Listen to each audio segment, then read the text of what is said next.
Hi friends, എല്ലാവർക്കും എൻ്റെ പുതിയ വീഡിയോയിലേക്ക് സ്വാഗതം. ഇന്ന് ഞാൻ എൻ്റെ ഗാർഡനിലത്തെ കോളിയ ചെടീനെ എങ്ങനെയാണ് നട്ടുപിടിപ്പിക്കുന്നതെന്നും ബുഷിയായിട്ട് എങ്ങനെ വളർത്തുന്നതെന്നും പിന്നെ അതിൻ്റെ കെയറിങ്ങും ഇതെല്ലാമാണ് ഞാനിന്ന് പറയുന്നത്.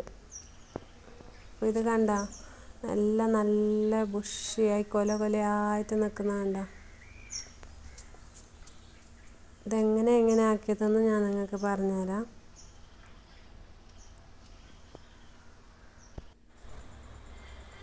ഇനി കാര്യമായിട്ട് കൂടുതൽ വളമൊന്നും ഇട്ട് കൊടുക്കണ്ട. വെയിലും അധികം ആവശ്യമില്ല. നല്ല വെയിലത്ത് വെച്ചാൽ ഇത് പെട്ടെന്ന് കളറ് മങ്ങിപ്പോവും. വെയിൽ വേണം താനും, വന്നാൽ അധികം വേണ്ട. 2 നേരം വെള്ളം ഒഴിച്ച് കൊടുക്കും. അപ്പോൾ ഇത് എങ്ങനെയാണ് നട്ടുപിടിപ്പിക്കുന്നത് ഞാൻ പറഞ്ഞുതരാം. ചെറിയൊരു കഷ്ണം ഇതിൻ്റെ തണ്ടെടുത്തിട്ട് മണ്ണും ചകിരിച്ചോറും മിക്സാക്കിയിട്ട് നട്ടു കൊടുക്കുക. നട്ടു കൊടുത്തിട്ട് കുറച്ച് വലുതാവുമ്പം ഇതിൻ്റെ തലഭാഗം ഒന്ന് നുള്ളി കൊടുക്കണം. അപ്പം അത് തല നുള്ളി കൊടുക്കുമ്പോൾ 2 സൈഡിലും ഓരോരോ തണ്ടുകൾ മുളച്ച് വരും. അപ്പോൾ വീണ്ടും അതുപോലെ നുള്ളി കൊടുക്കണം. അതുപോലെ നുള്ളി വെച്ച കുഞ്ഞു തൈകളാണ് ഇതിപ്പം കാണുന്നത്. കണ്ടോ, ഇങ്ങനെ ഇതിൻ്റെ തലഭാഗം ഇങ്ങനെ നുള്ളി കൊടുക്കണം. കണ്ടോ, ഇത് വീണ്ടും മണ്ണിൽ നട്ടു കൊടുക്കാം. അതുപോലെ നുള്ളി കൊടുത്ത ചെടിയാണ് ഇത്, ബുഷിയായിട്ട് നിൽക്കുന്നത് കണ്ടോ. അപ്പോൾ അത് ഇനി വീണ്ടും ഇതുപോലെ നുള്ളി കൊടുക്കാം.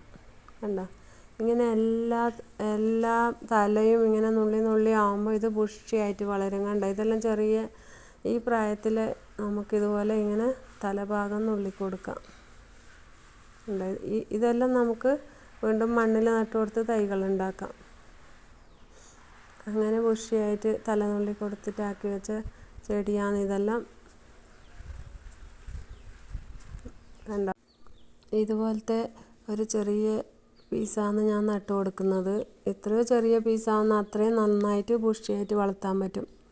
പിന്നെ ഒരു ചട്ടിയിൽ ഒന്നിൽ കൂടുതൽ തൈകൾ നട്ടു കൊടുക്കാൻ പാടില്ല. അന്നേരം വേഗം വേര് നിറഞ്ഞിട്ട് ചെടികൾ പെട്ടെന്ന് നമ്മൾ റീപോർട്ട് ചെയ്യേണ്ടി വരും. പിന്നെ ഒറ്റ തൈ മാത്രമേ നട്ടു കൊടുക്കാൻ പാടുള്ളൂ. എന്നാൽ മാത്രമേ നമുക്ക് കുഞ്ഞു പ്രായത്തിലെ തല നുള്ളി നല്ല ബുഷിയായിട്ട് വളർത്താൻ പറ്റും. ഇതുപോലെ ഈ ചെടികൾ നല്ല ബുഷിയായിട്ട് വളർന്നിട്ടില്ലെങ്കിൽ കാണാൻ ഒരു ഭംഗിയും ഉണ്ടാവില്ല. പിന്നെ ഇത് ഗ്രോ ബാഗിൽ നടുന്നതാണ് ഏറ്റവും നല്ലത്, ഇതിന് വേരോടാൻ വേണ്ടി.